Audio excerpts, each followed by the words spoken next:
like Willy Wonka in the chocolate factory. You're not letting spies in. What are some other challenges as an electrical contractor you experience on large data centers? That's something that's not found in a code book. I'm going to do all of it myself. Then you do it the other way and you're like, man, this is so much better. Sayings that come from like deep down experience when just being a good human being and treating human beings the right way. The number one thing that we have to do in order to grow our team is to let go.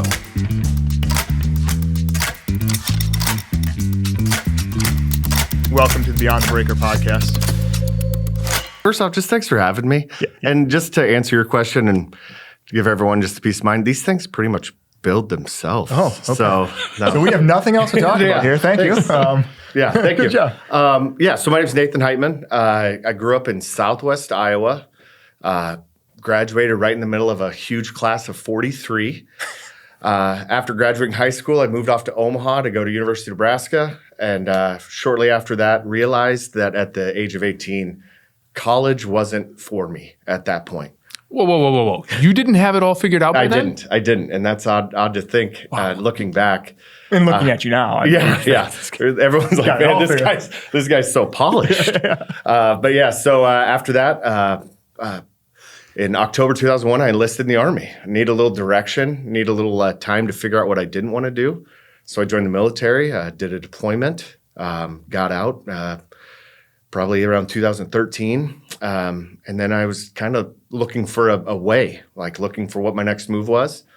Called my dad, who happened to be in the trades. We have, the family lineage. And I started working on my journeyman's license. So I spent about 8 years in the field while finishing my degree. And and then I just spent a little bit of time kind of doing some estimating function. And then after that, got right into project management.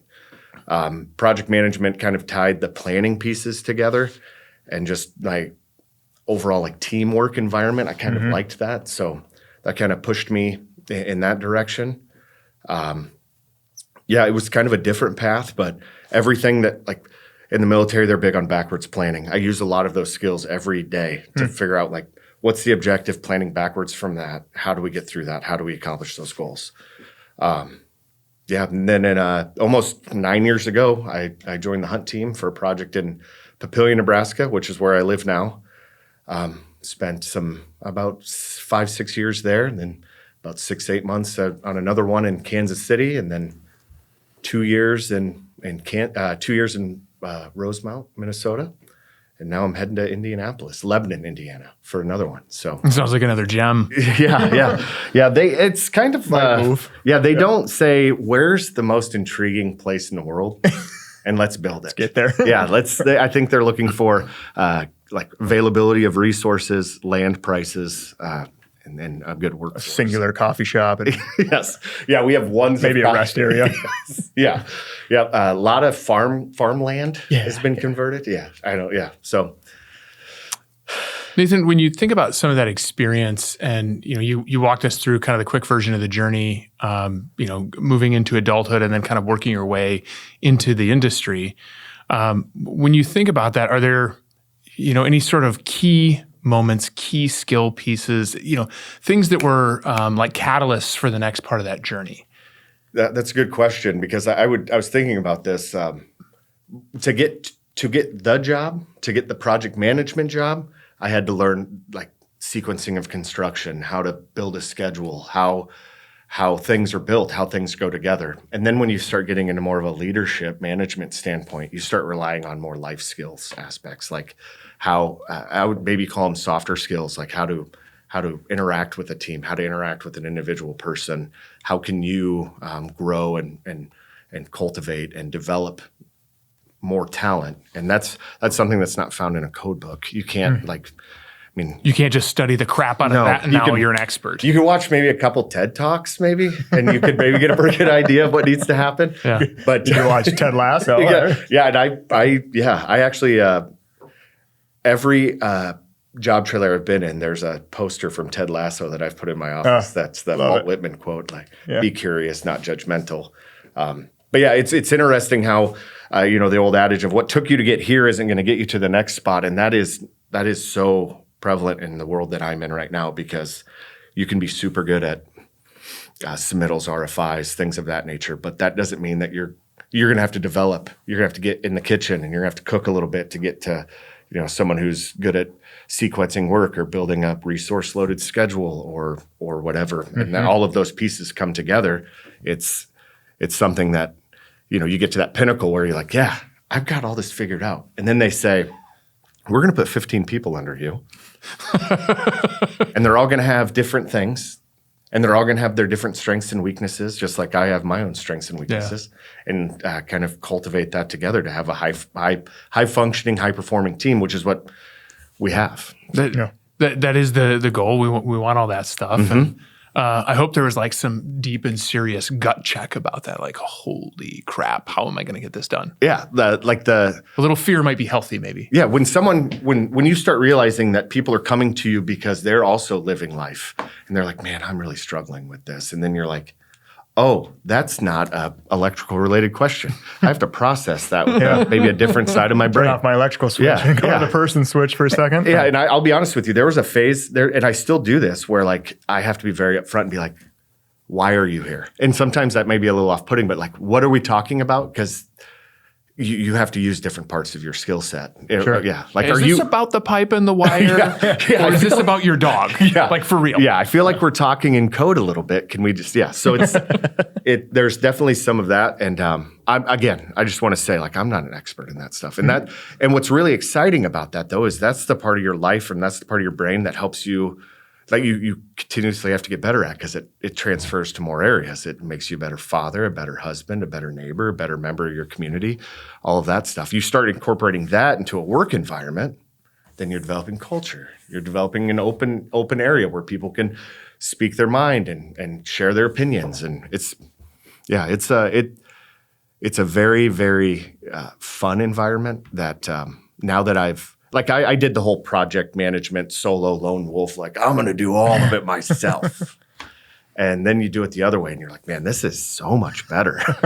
Like from like a stress standpoint and from like a just overall job enjoyment standpoint, I'm telling you, some of the people that I work with, I shouldn't have said some of the people. The people that I work with. It's like one of them's right here, but whatever. The people that I work with, and I say this about the Army too, like I don't miss being in the Army, but I miss the camaraderie that I had with the people that I work with. Okay. Like I don't miss building a data center in Papillion, Nebraska, but I miss those people that I worked with. Yeah. It was fun. That's the part that I enjoy. I want to touch on the way that I think a lot of electrical contractors across the country work in a setting of partnerships. Yes. Hunt being one of them, but I know for a fact this happens across the board. When these jobs come into towns and they are massive, massive hyperscale data centers, not one company can take it all on. Whether they might be on another site or this is twice the size of their company. Mm-hmm. They need some help, so they partner. Hunt has partnered with several. You have been on several partnership projects. When you talk from a project executive role and understanding your own team's personalities, you're now bringing in a brand new team from a different region who do things totally different, whose historical background is very different, who approaches a job site totally different. There's nothing very similar, right? Yeah. What is your approach in that sense as you get these jobs kicked off? Like, what is the project executive's role in bringing together now two teams to form one in this camaraderie that you so much miss? Yeah, right. Now you have to redo it all. Well, and that's the part too, is that like I would be lying if I said I wasn't competitive. Sure. And that was the switch. That's the biggest switch that we had to turn off. And it's not just me. It turns out that I work with a lot of like-minded people that are also competitive. And with some of these, 1 gig, 2 gig sites, you might have 4 or 5 electrical contractors. So first thing you do is you show up, you're building giant walls. You're like, you're not getting my secret sauce. Yeah. It's like Willy Wonka in the chocolate factory. You're not letting spies in. Yeah. And that's the first thing that we have to do and that's been some messages that have been shared for me. Like day one is like, we are transparent, we are open, we're honest, we're showing them everything. So if you start in a place where you're like, I don't have any secrets, I guess what I'm getting at is it's our responsibility to set the tone in that environment. Someone has to, and I want it to be us. I want us to be the ones that walk in and say, yeah, whatever you need, or like more of a servant leadership model where you want to see the books, you got it. You want to get invited to our accounting software. You want to get in, we let them in everything. There isn't anything that they can't see. And that's something that is very, very odd at first. It's foreign because from an estimating standpoint, we're not like, when you go to a bid award, you're not saying like, all right, everyone show us everything you have and how you priced it. It's like secret envelopes slided across the table. Very like, we're competitive and we like to keep that stuff. But when it gets to this part where you're working with a team, and I just want to mention like these partnerships that you talk about, like the foundational element of that is that we can't do it without them. Yep. And they can't do it without us. And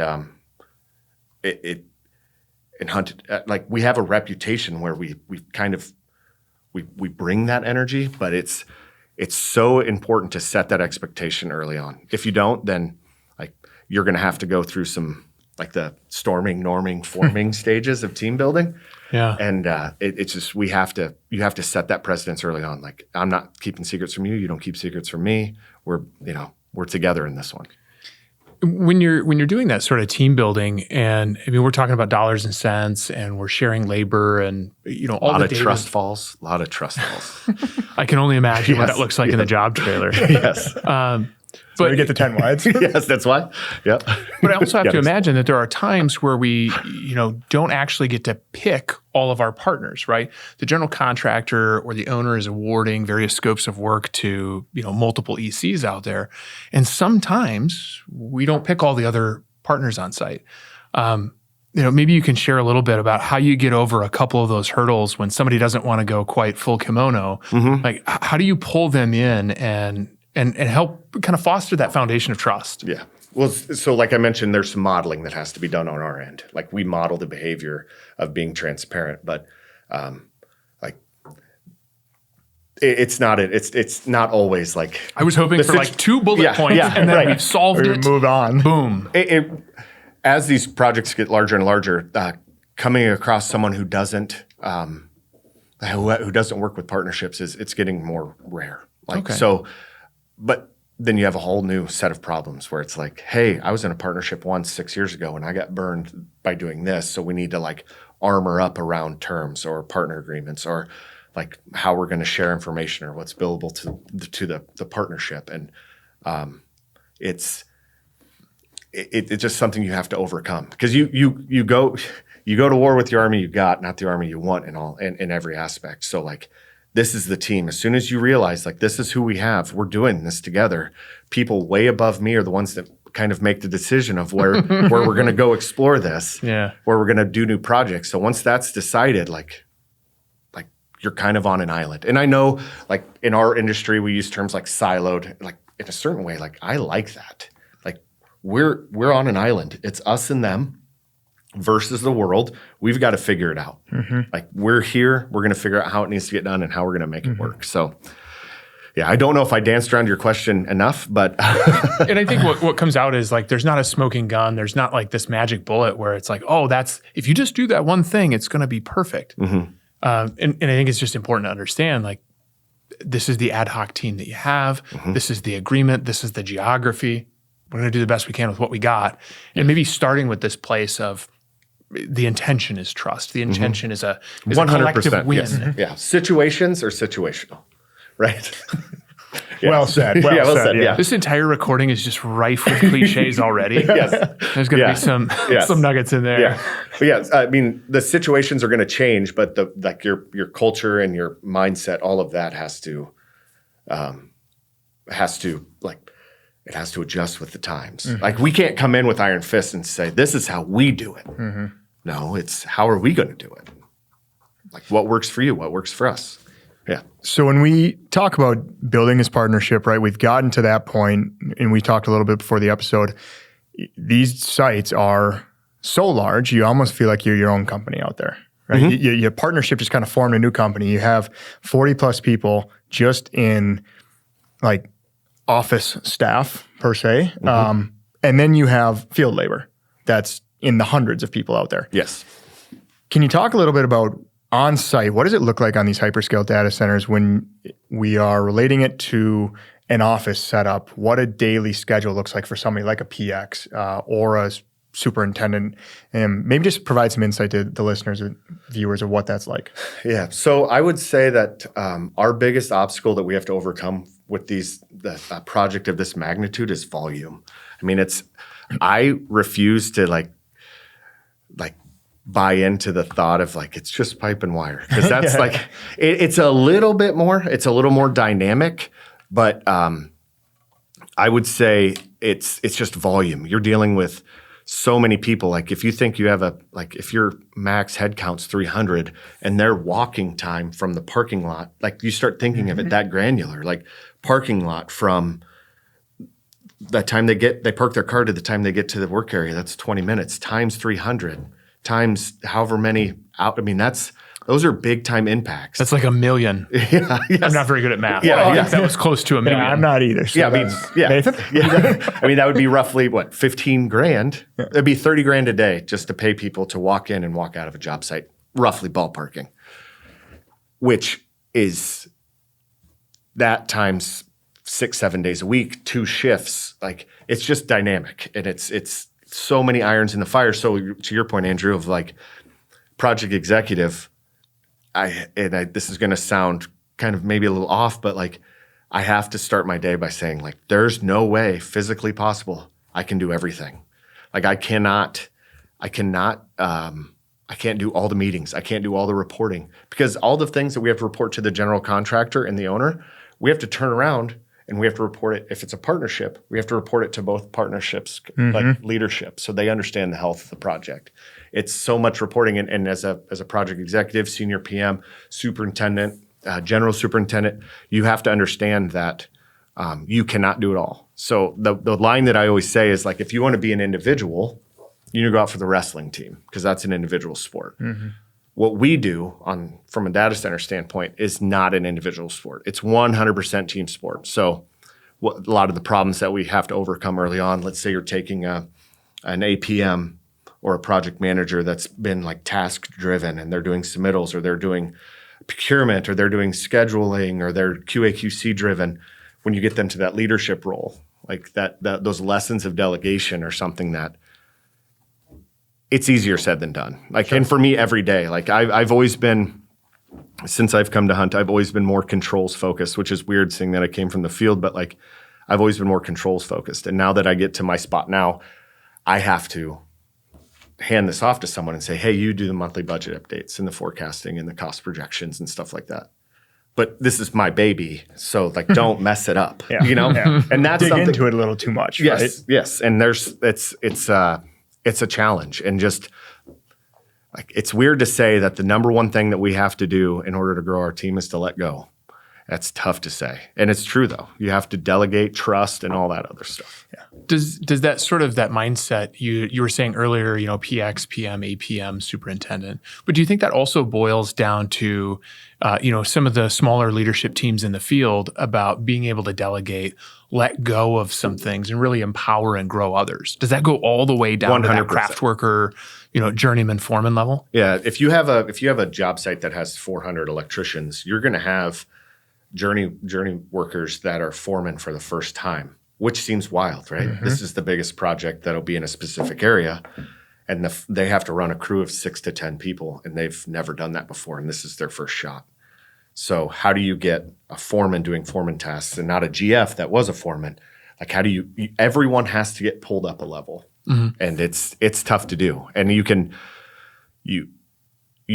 like work through that with them and say it over and over again. And it's just like, it's one of those moments, it's one of those situations where like once it dawns on you, like if I'm an APM, I can work today. If I'm a project manager, I got to be 2 weeks out. If I'm a senior project manager, I have to be a month away. Mm-hmm. If I'm a PX, I need to be down. I have to be in the next quarter. That's where I have to live. And can you share any places you've seen folks, whether it's specific examples, and leave names out unless it's funny, okay, and then please include them. Okay. But can you point to examples, maybe good or poor, where folks were able to make that sort of leap and transition, or things, times they didn't, and maybe what got in the way or really helped support that? I think about like people listening to this, and are there things that I can apply to my team, my job, even if it's not necessarily hyperscale, to grow folks? I will say that the best feeling is when you have like a project management huddle, and it's like you have like myself and the senior PMs, and you're in a room and you're talking about a new APM, and you're like, man, this person is a weapon. And like watching them, it's for every one time we have to say like, hey man, I wish this person would really step up. We have 10 examples where like this person's a weapon. Like I cannot, it's always because you have this notion in your head where like this person, they've only been out of college for 2 years. How could they know what to do? Mm-hmm. But you give them a little depth to explore the space a little bit and see what's going on. They like, it's alarming. It's amazing how many times they surprise you with their performance. And all they're looking for is an opportunity, right? A chance. The same way all of us were looking for that.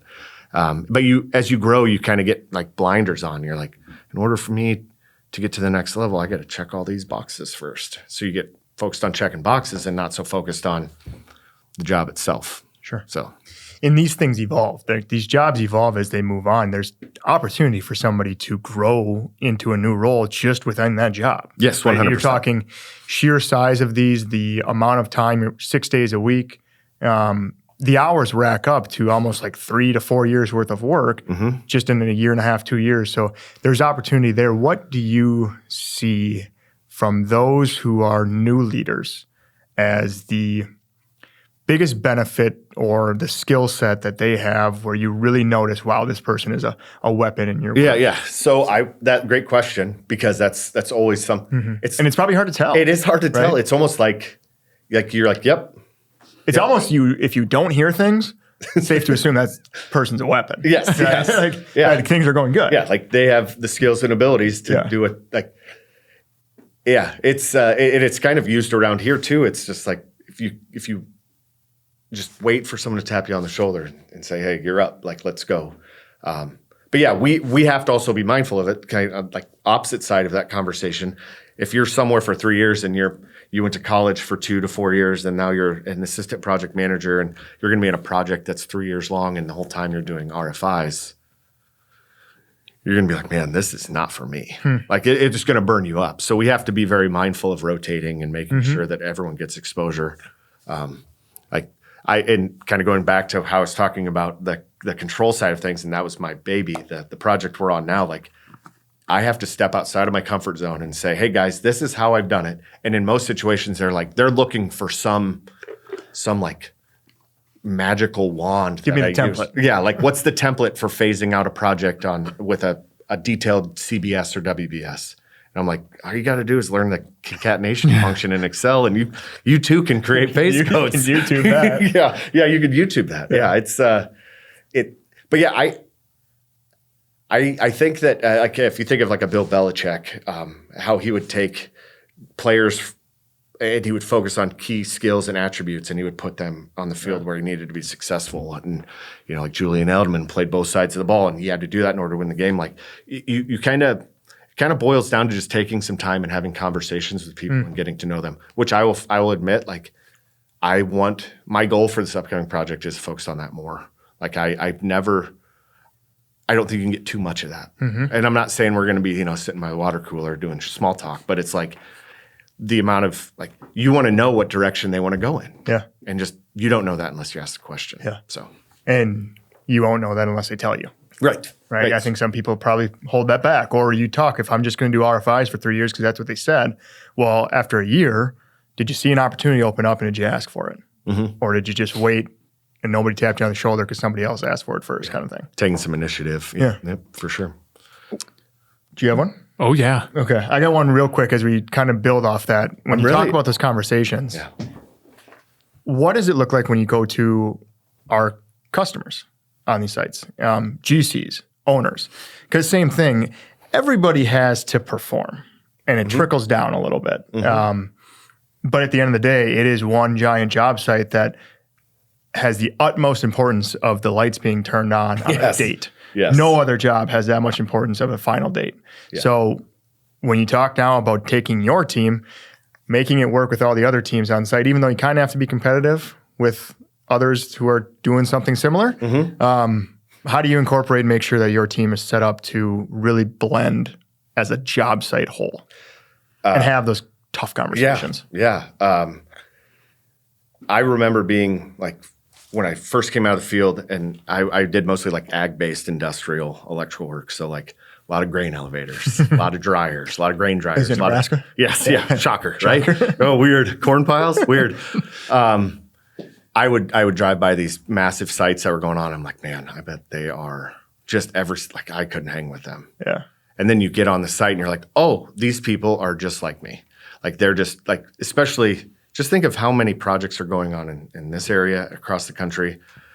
Like they need you to support them the same way that you need support from them. It's a team. It's kind of like I'm not saying we're fully transparent, even though we kind of are, but like just that open, honest, like if you don't know something, just raise your hand and say, I don't know, instead of like being very guarded. Like it's just like once you figure out that they are just struggling and trying to like stay above water as much as you are, then it's kind of like a trauma bonding situation. Where there you go. Like we're all just trying to get through it together, and like we could be at each other's throats, and ask to have a couple meetings out in the parking lot, but that doesn't get us anywhere. And it's there. But now, granted, there is a time and place because it's high stakes. It's like most of these contracts are GMPs, are guaranteed max price, which they limit how much maybe you can make on a profitability standpoint, but they do not limit how much you can lose. So you have to be, it's a dance. It's a fine line. Like I have to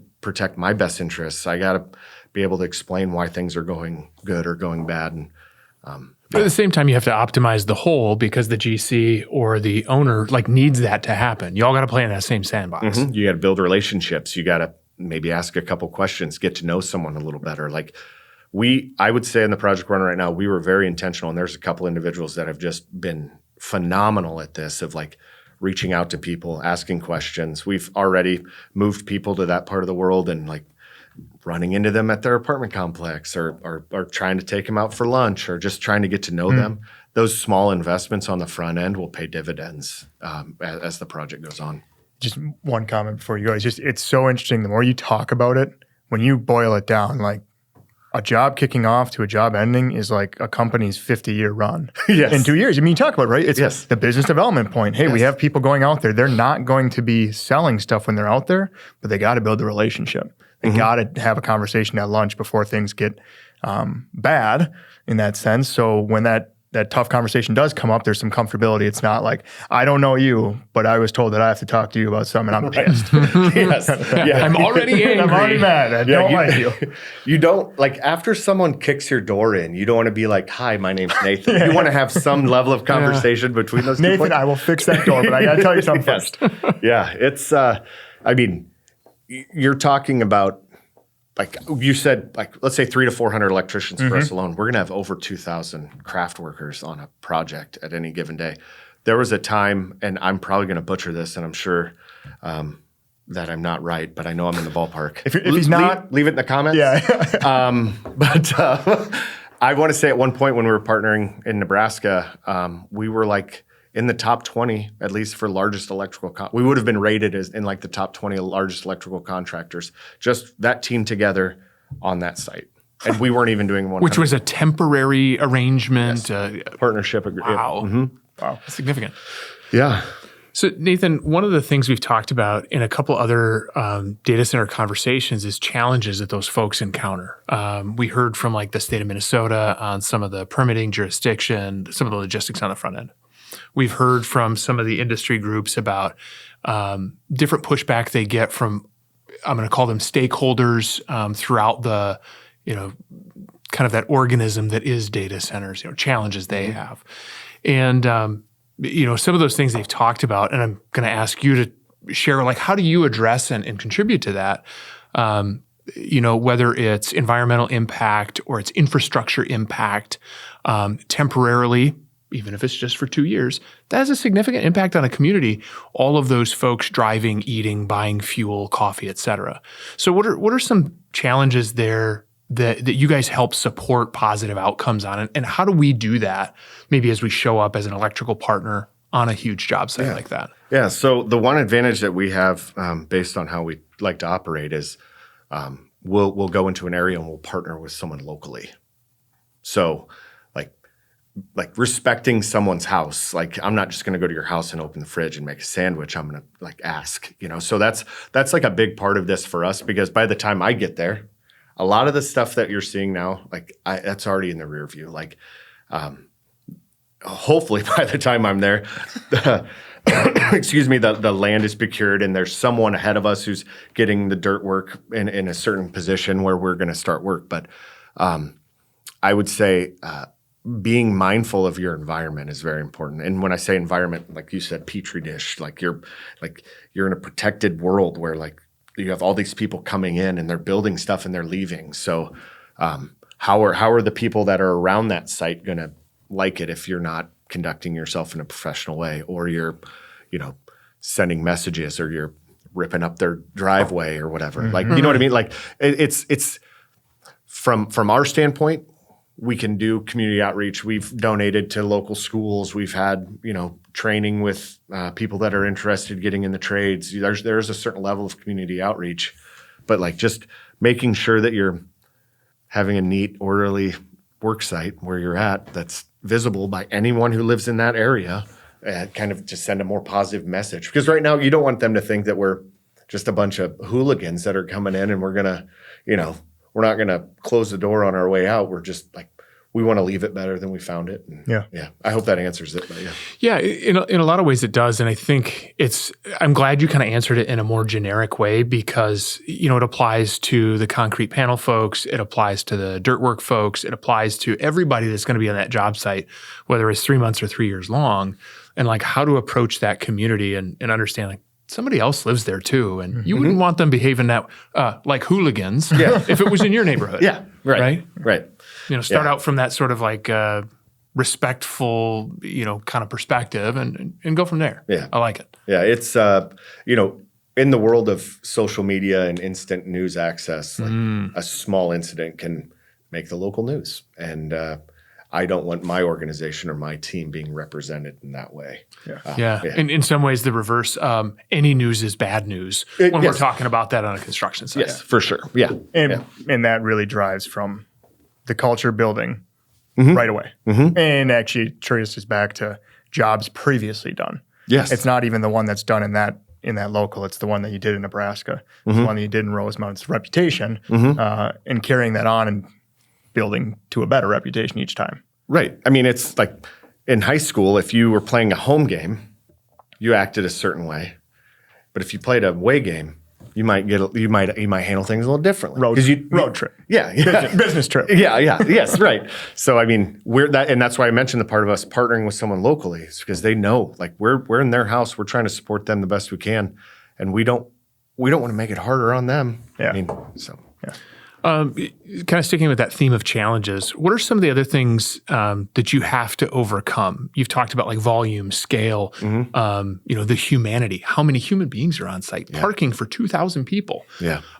What kind of, and if you can throw numbers on things too, I always like that.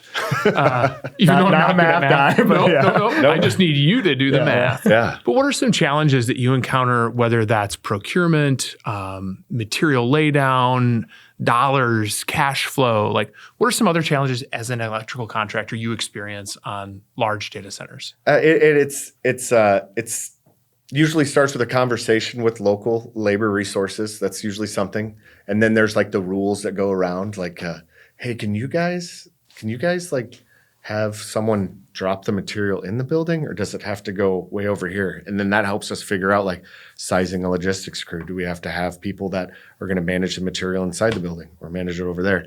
But you have to cover such a wide, like right now, Ben Hassenstein is working on a warehouse lease, site vehicles, material submittals, and job site trailers on the site. Like that's his, like, you have to deal with all of that while you're getting ready for a start date. So it's I don't know. It's so much different than what you'd be accustomed to. And no, shout out Ben. There's things that you don't know you need to worry about until they're on top of you. There's always going to be something that pops up, and once you get comfortable with that, like we're gonna shoot for the big things because we are big on lessons learned. Like there are numerous members of the team that I'm working on now that I've worked with for 8 years, and we've done essentially the same project over and over again, which is awesome.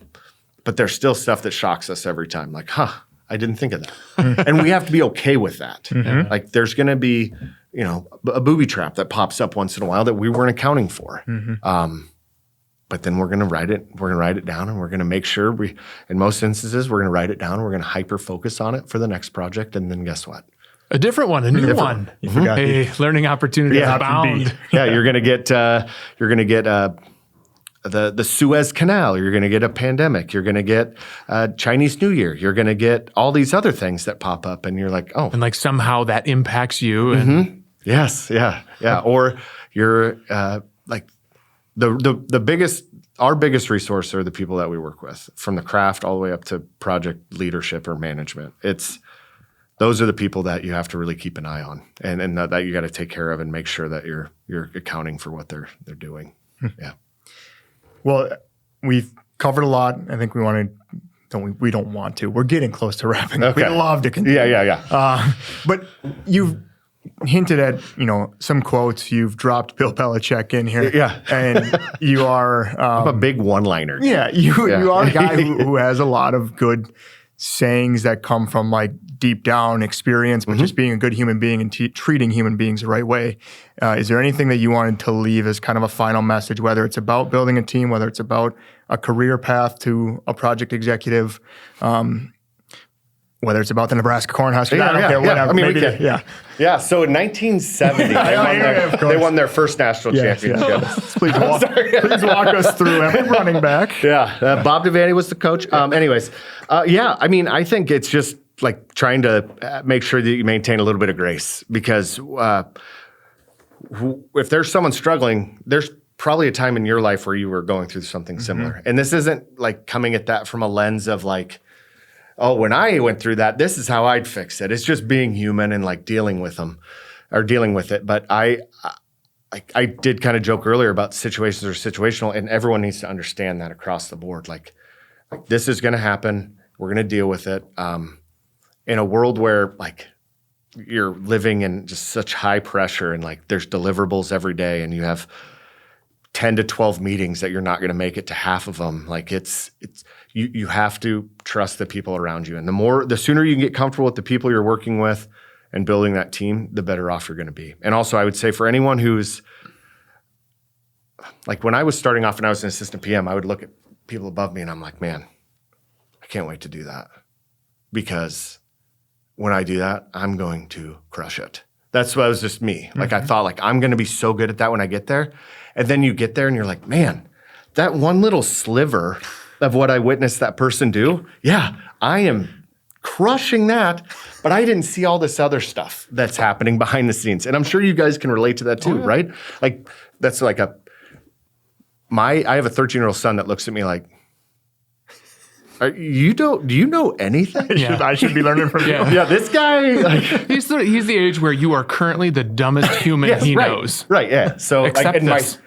So I have 3 kids, and they look at me sometimes like what?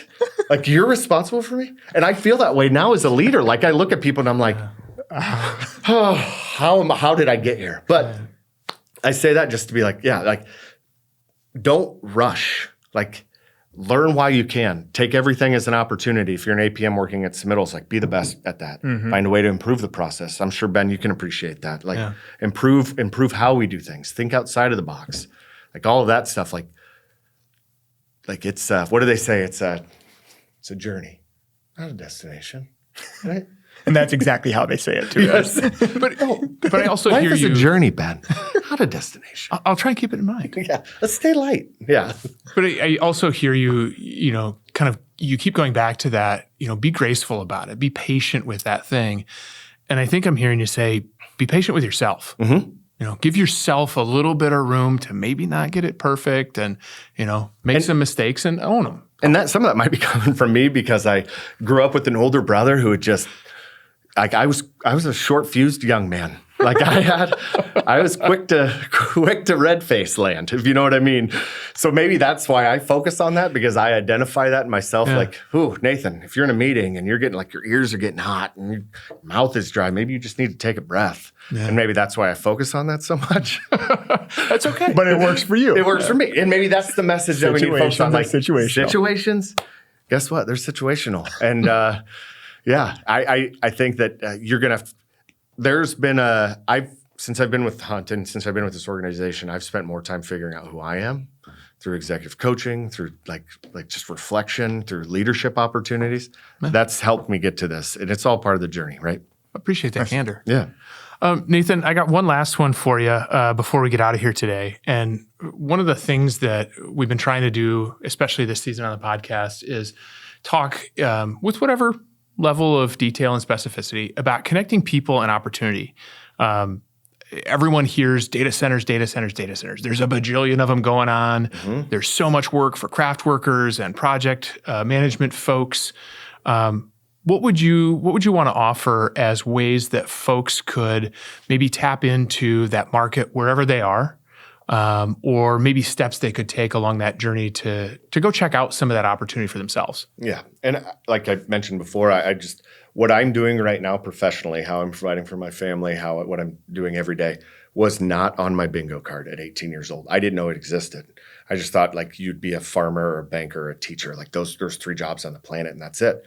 But I would say if you're a self-starter, if you like working in a team, like this isn't a situation where you're chasing dollars. Like this is like the way of the milkman, I would say. Like the milkman, people one day they went to work and they're like, yeah, I'm going to be a milkman, and now the milkman isn't there anymore, right? It's just something that it's disappeared off of our job availability scale or whatever you want to call it. What we're doing now. There are positions within Hunt that weren't there 10 years ago. There's jobs in the construction industry that weren't there 10 years ago. So if you're looking for like opportunity to explore a space and make it what you want it to be, this is the place to be. Like this is it. Like this is a world where the skills and abilities, you can learn them from people that have been doing it for such a long period of time, and then you can grow upon it and you can put your own little flavor on it. You can that's like it. This is something that it is what you make it. So if you're a person that wants to make something more than what you're doing, or you want to grow into something that you're willing to take a risk on, it's going to be uncomfortable for a little bit, but it's going to make it that much better when you get to the end, or if there is an end. When you get, yeah. I was trying to think of a witty one-liner there. I have officially run out. Would you like to leave your final comment to the listeners, viewers, about if they have a witty one-liner to put in the comments? Yeah. Click like, subscribe. Any witty one-liners? I'll say that 10 times fast. Any witty one-liners? Leave them in the comments. No, I appreciate you guys. It took us a long time to get here. That's because you canceled like 16 times. Yeah. I don't know if it was 16 times, Ben, but I did cancel. Yes. Once or 5. But yeah, no, this is great. I appreciate it. And yeah. Thank you for your time. Yeah, thank you.